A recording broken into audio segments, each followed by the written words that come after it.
Oi pessoal, Bruno Mega aqui. Hoje é 14 de novembro, véspera das eleições, e de todo mundo novo que gravou vídeo para mim de apoio, manifestando seu voto, manifestando confiança, né? Tem um especial que eu guardei para soltar hoje, no último dia de campanha. Então, meu último vídeo de apoio é de uma pessoa muito especial, que foi a primeira pessoa a me apoiar, que foi o Rodrigo Boróbia. O Rodrigo Boróbia, ele foi candidato a deputado federal em 2018, hoje ele é terceiro suplente, mas foi a pessoa que mais me incentivou a ser candidato a vereador nessas eleições. Tem uma entrevista muito bacana, um bate-papo muito descontraído, muito bacana mesmo, que eu gravei com ele uma vez no Arpoador. Ele está achando que eu esqueci de publicar. Na verdade, não. Na verdade, eu deixei para publicar no último dia de campanha, com homenagem ao Rodrigo Boróbia. Então segue aí a entrevista, segue o bate-papo, eu tenho certeza que vocês vão gostar. Abraço a todos. Eu sou Rodrigo Boróbia, eu estou terceiro suplente de deputado federal pelo Novo no Rio de Janeiro.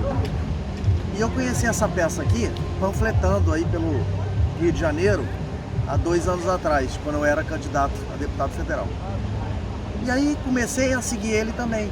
E aí o Bruno escreve bem, faz uns textos interessantes.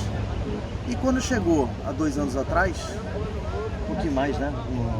Um ano e pouco atrás, um ano e meio atrás, eu falei, pô Bruno, eu não vou ser candidato, porque é um processo desgastante, eu quero, minhas pautas são federais, por que você não vem candidato? Eu te ajudo, eu vou te ajudar. E aí ele falava não, e acabou que finalmente ele decidiu se candidatar, e eu falei, eu vou coordenar a tua campanha. A gente trabalhou o quê? Uns 14 meses juntos. Eu já doei uma pequena soma de dinheiro, podem ver aí na vaquinha virtual dele, mas já doei mais de 1000 horas de trabalho pro Bruno. Que às vezes é mais importante até do que o dinheiro.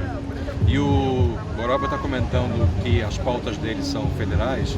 Eu tenho várias pautas municipais.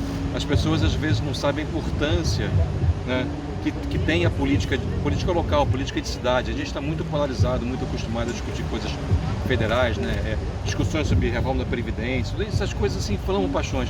Mas é na cidade que a gente vive, é na cidade que a gente acorda. Se o transporte não vai bem, é aqui que você é prejudicado. Se brota esgoto na calçada, é aqui que você é prejudicado. A cidade onde a gente vive. Então, a política municipal é extremamente importante, a gente não pode negligenciar isso. E eu sempre falo pro Bruno, é aqui que você torce o pé na calçada também. É aqui você torce o pé na calçada. Com muita frequência, né? Com muita frequência. É aqui, principalmente do Rio de Janeiro, que tem um dos IPTUs mais caros. É um dos IPTUs, exatamente. É um dos IPTUs mais caros do Brasil aqui no Rio de Janeiro. Mas por que o IPTU é caro? Porque tem toda uma estrutura caríssima no Rio de Janeiro. A Câmara Municipal, por exemplo, é a mais cara do Brasil. Né? Das mais caras do Brasil. Per capita é a mais cara. Per capita é mais cara, né? Per capita é mais cara. Então, se você não votar bem, vai piorar. As coisas não vão melhorar. Então, eu decidi, primeiro, o Bruno é um cara competente, ele tem capacidade técnica para digerir e gerir assuntos municipais. Apaixonado por cidades. Apaixonado pelo Rio de Janeiro. Não é à toa que a gente está gravando aqui no Arpoador. E eu tenho certeza que ele não é político. Se ele não for eleito, ele vai continuar com a carreira dele, que é uma carreira internacional em infraestrutura em cidades, em mega estruturas. Sem trocadilho. Sem trocadilho. E tenho certeza que se eleito for, eu tenho certeza que ele na Câmara vai fazer um excelente trabalho e vai mudar. Tem que lembrar vocês também que esse ano vai ter a votação do plano diretor, que só é votado de 10 em 10 anos. Isso. Né? Isso é uma das coisas fundamentais para o Rio de Janeiro. Uma das maiores responsabilidades da Prefeitura é organizar a ocupação do solo, habitações. Então isso é uma das coisas que o plano diretor da cidade do Rio de Janeiro tem que estar extremamente bem feito, para ordenar esse tipo de coisa e a cidade não crescer de forma desordenada, porque isso tem influência depois em transporte, tem influência na mobilidade, tem influência em saneamento. Tudo isso, o plano diretor da cidade, ele é fundamental para que a cidade finalmente seja um lugar agradável para as pessoas viverem. Se a cidade não vai bem, você sente isso no seu dia a dia. Então você que fica reclamando que não tem candidato, que só tem político de carreira, esses políticos só querem se dar bem, aqui está uma pessoa que não é política, como eu não sou político, que quer trabalhar para você na Câmara Municipal, vai economizar porque ele vai ter só até sete Máximo 7 assessores. 7 assessores. As pessoas, eu não sei se as pessoas sabem, mas cada vereador no Rio de Janeiro tem direito a 20 assessores. Então fala. Então no Rio de Janeiro, tem, cada vereador pode ter até 20 assessores. Só que ele assinou um termo de compromisso que pode ter até 7. Só com essa diferença ele vai economizar mais de 3 milhões de reais durante o mandato dele. E se todos os outros vereadores seguissem o exemplo, a economia gerada é da ordem do que se gasta para se manter 3 mil crianças na escola. Então, eu já escolhi o Bruno como meu candidato a vereador há mais de um ano e pouco atrás. Então, Bruno 100, opção você tem. Eu já tenho... 100. Eu falei o quê? Bruno 100. Ele é 100, ele é 1000. Então, eu já escolhi, vou falar de novo, né, para poder contar. Eu já escolhi o meu candidato há mais de um ano e pouco atrás e me doei para a candidatura dele. Então, esse cara aqui, Bruno 30-100, é a opção que você tem. Eu já tenho há mais de um ano e pouco. Obrigado. Tamo junto. É isso aí. Mais de um ano aí trabalhando, já que pensando, estudando o Rio de Janeiro, a fundo os tem problemas. Isso, não, tem que falar o que a gente fez mesmo, né? Tem que falar.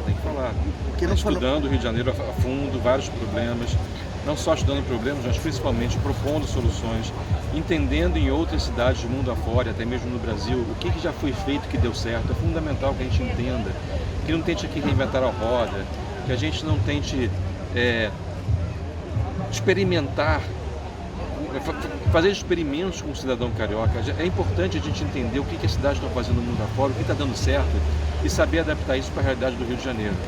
O carioca não é ratinho de laboratório. Não é ratinho de laboratório, exatamente. E a gente estudou o plano diretor, a gente estudou o plano estratégico, o orçamento, como é que é?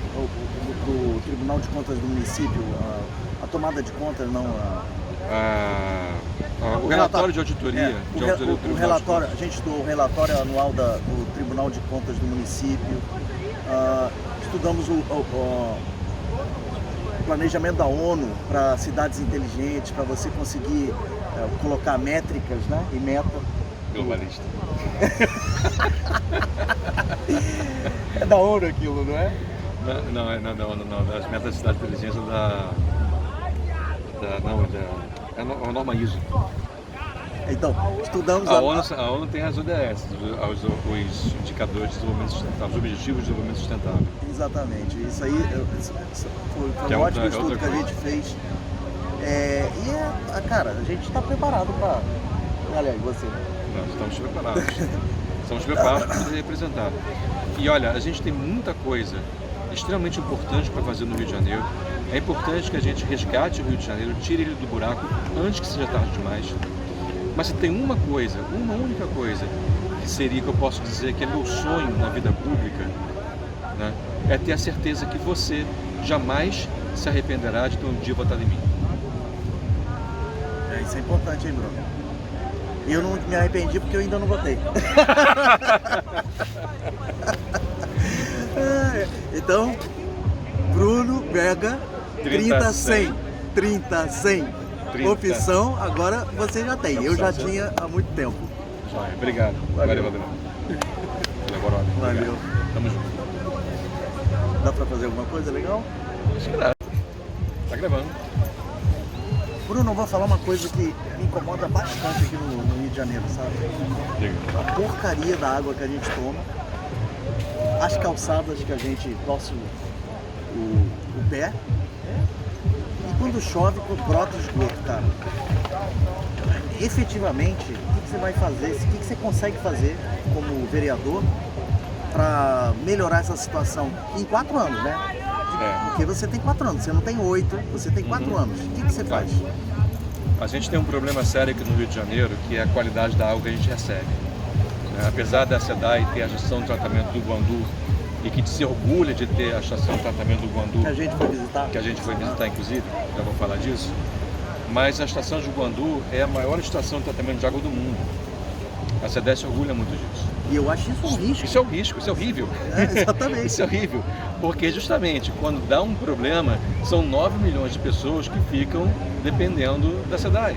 Igual aconteceu agora no início do ano, que é que não se esquece da geosmina. Não tem como esquecer. Geosmina é um bom nome para cocô filtrado, né? Cocô, isso, é o nome técnico para cocô filtrado. E aí o que acontece? Existe uma série de obras que poderiam ser feitas para evitar que isso acontecesse. Essas obras estão engavetadas, muitas nunca saíram do papel, e a única que quase saiu do papel, logo depois que contratou o empreiteiro para fazer a obra, parou por problemas de superfaturamento do contrato. Então aquele problema de sempre, esse modelo de saneamento público aqui no Rio de Janeiro é o tipo de modelo que está fadado ao fracasso. A SEDAI está aí há 45 anos, ficou 35 anos operando na Zona Oeste e só conseguiu levar tratamento de esgoto para 5% da população. 5% em 35 anos, na Zona Oeste aqui do Rio de Janeiro. Que agora está concedido à iniciativa privada, a operadora lá já conseguiu levar isso para quase 50%. Existe um contrato, obviamente, com metas estabelecidas, que é uma coisa que a SEDAI nunca teve. Então lá na Zona Oeste a gente tem isso. Falta muito para se fazer na Zona Oeste ainda, não tenha dúvida. Mas a coisa está andando. Está andando, quer dizer que em 5%, em 35 anos, 5%. Em 700 anos a gente vai estar bem. Com a concessionária lá, isso já em 10 anos, em menos de 10 anos, né, já foi mais de 40% ali da população sendo atendida, né? na P5, que é a região da Zona Oeste. Vamos lá, então, um problema é a questão da água. E o outro problema é a questão do esgoto a céu aberto. Os dois a gente coloca na conta do saneamento. Né? O que a gente precisa fazer no Rio de Janeiro é brigar para que passe a valer o que está escrito no novo marco legal. Esse que foi aprovado esse ano, Esse que foi aprovado esse ano no Congresso Nacional e sancionado pelo governo federal. Que é um modelo semelhante, é mais evoluído, mas ele nasce com a mesma ideia do que foi feito, por exemplo, em Niterói. Ali do lado, a gente está aqui no Arpoador, daqui dá para ver Niterói, ó, aquela cidadezinha lá, irmã. Só atravessar aqui a Baía de Guanabara, o saneamento ali praticamente quase 100% da população recebe água e recebe coleta e tratamento de esgoto. E por quê? Porque você em algum momento no passado fez um edital, estabeleceu um contrato com uma empresa que tem metas claras, que tem capacidade de investimento, que tem penalidades. Se ela não cumprir com o serviço na qualidade, ela está sujeita a penalidade. A rescisão contratual. Inclusive a rescisão contratual, coisa que na SEDAI a gente não tem. A SEDAI tem uma autorização da Prefeitura do Rio de Janeiro para ficar jogando esgoto sem tratamento na rede pluvial da cidade por 50 anos, podendo renovar por mais 50. E nesse mesmo acordo não tem nenhuma meta, nenhum compromisso de fazer não só obras de saneamento, mas sequer limpar as galerias pluviais do Rio. E é por isso que você perguntou que quando chove começa a brotar aquele esgoto pelas calçadas e a gente fica andando nas calçadas do Rio de Janeiro que já tem seus problemas mesmo com o dia de tempo seco, e quando chove piora por causa. E quando você fala esgoto, não é figura de linguagem, é esgoto mesmo. Não, é cocô. Porque tudo. A SEDAI assinou um contrato com o governo do estado, né, e com o município que prevê que a SEDAI pode jogar na rede pluvial o esgoto que ela não trata. Então é esgoto mesmo que brota. Isso. Fora as ligações clandestinas. E aí o que acontece? Né? Entope galeria pluvial, suja rios, e aí quando chove mais forte ainda, aí tem lá, por exemplo, Jacaré, Faria Timbó, Maracanã, esses rios todos transbordam. E outras localidades do Rio de Janeiro também. Recentemente fui visitar a Lavada do Sangue em Santa Cruz. Então é um absurdo aquilo que a gente vê lá. Também o quê? Hospitais, né? Sim, porque fica todo mundo doente. Você quer melhorar a saúde do Rio de Janeiro? Investe em saneamento. Você quer melhorar emprego no Rio de Janeiro? Investe em saneamento. Saneamento é fundamental. Cada R$1 investido em saneamento, você recupera R$4 na saúde. Cada 1 bilhão de investimento em saneamento gera 58 mil empregos. Olha que receita fantástica. Não é à toa que chama saneamento. Gerar emprego para fazer coisa útil. Não é à toa que chama saneamento básico, que é o básico, da estrutura. É o básico para você garantir um mínimo de condições e dignidade para que a pessoa possa desenvolver uma cidadania com um nível mínimo satisfatório.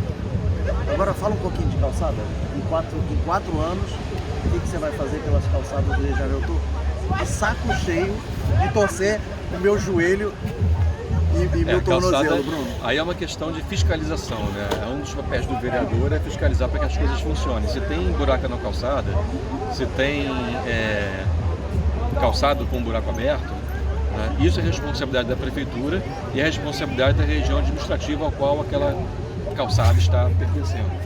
E aí a função do vereador garantir que as coisas funcionem, ir atrás das pessoas que realmente têm responsabilidade de manter aquilo, porque o vereador em si ele não é a pessoa que vai lá e faz o conserto na calçada. Mas precisa fazer pressão política para que essas pequenas coisas do dia a dia que enchem o saco da população, elas funcionem. A cidade tem que ser agradável para se viver, tem que ser agradável para se caminhar, tem que ser agradável para se passear. E a função do vereador, uma das funções do vereador é garantir que isso aconteça. O prefeito administra a cidade, mas ele não faz isso sozinho. Ele é fiscalizado por 51 vereadores que tem toda a responsabilidade conjunta com o prefeito de fazer a cidade funcionar. E quando não funciona, é desses caras que a gente tem que cobrar também. Fala um pouco no caso da fiscalização dos vereadores, você não acha um assinte com dinheiro público ter 51 vereadores que sequer fiscalizavam os hospitais municipais e por conta disso surgiu aqueles guardiões do Crivella e ninguém sabia. As pessoas, esses guardiões, em teoria, eles estavam lá 1 ano e meio, 2 anos fazendo aquele desserviço, né? Com o seu dinheiro, com o nosso dinheiro, e nenhum vereador sabia. Nenhum assessor dos vereadores sabia, ninguém sabia de nada. É engraçado isso, o episódio dos guardiões do Crivella, né, desnudou uma prática bastante condenável do prefeito Crivella.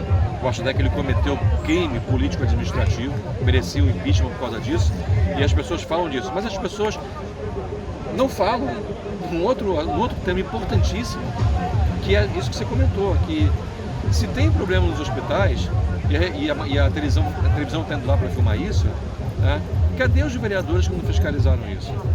Se o hospital não está funcionando, cadê o vereador que não foi fiscalizar? Ninguém fala nisso. Quais são as armas do vereador? O vereador ele pode fazer requerimento de informações, ele pode fazer visitas técnicas, ele pode ir lá visitar, ver se está funcionando, pode se não está. Ele deve. Ele deve. Né? Pode abrir uma CPI. Pode abrir investigação, representar no Ministério Público, que é, na verdade, para quem não entende o termo técnico, representar significa acionar na Justiça, no caso, denunciar para o Ministério Público, para que essas coisas que não estão funcionando, para que possa ser cobrada a responsabilidade de quem tem responsabilidade para fazer a coisa funcionar. Então, a função nesse caso, para não fazer, né?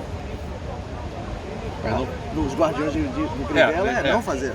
Não, sim, mas no caso do hospital, para funcionar, tem que alguém lá fazer para o hospital funcionar, que o importante é isso. A gente está falando dos guardiões do Crivella, mas o que a gente quer é que o hospital funcione. Né? Esse episódio apenas desnudou um problema, que é a falta de atendimento nos hospitais, a falta de atendimento decente nos hospitais e a falta de fiscalização dos vereadores que deviam estar lá vendo isso antes mesmo que a pessoa redenunciasse. Vamos falar um pouquinho de escola agora? Podemos falar de escola. Minha mãe é professora municipal aposentada, dedicou a vida toda dela a alfabetizar crianças, principalmente em comunidades carentes aqui do Rio de Janeiro. Boa parte da vida dela ela passou ali na escola Mendiçá, no Catumbi, aí na rua Campos da Paz, se não esqueci o nome, aos pés do Morro do Querosene. E eu ia muito para a escola dela, porque quando meu pai ia trabalhar na Petrobras, também aposentado, ele trabalhava em turnos. Então, às vezes, ficava 2, 3 dias fora, nas refinarias e tudo mais. E minha avó, quando me pegava na escola, às vezes não tinha para onde me levava para a escola da minha mãe. Eu ficava lá sentadinho, esperando ela terminar de dar aula, e eu achava aquilo o máximo. Eu ficava assistindo ela dando aula lá para os alunos dela. É o máximo. Aquilo é o máximo, é o máximo. Minha mãe é professora. Professor é o máximo. Não tem nada mais bonito que isso. E fala um pouquinho do voucher, da história do voucher. O que é um voucher? E por que Antes que de falar do voucher, deixa eu falar uma outra coisa que é importante pegar esse gancho aí. A minha mãe é de uma época que o professor tinha uma relação mais próxima com a escola onde lecionava. Ficava muitas vezes só naquela escola, passava a vida inteira só naquela escola. Hoje, por questões diversas, muitos professores têm 2, 3 matrículas, às vezes na prefeitura, às vezes no próprio estado também, para poder ganhar a vida.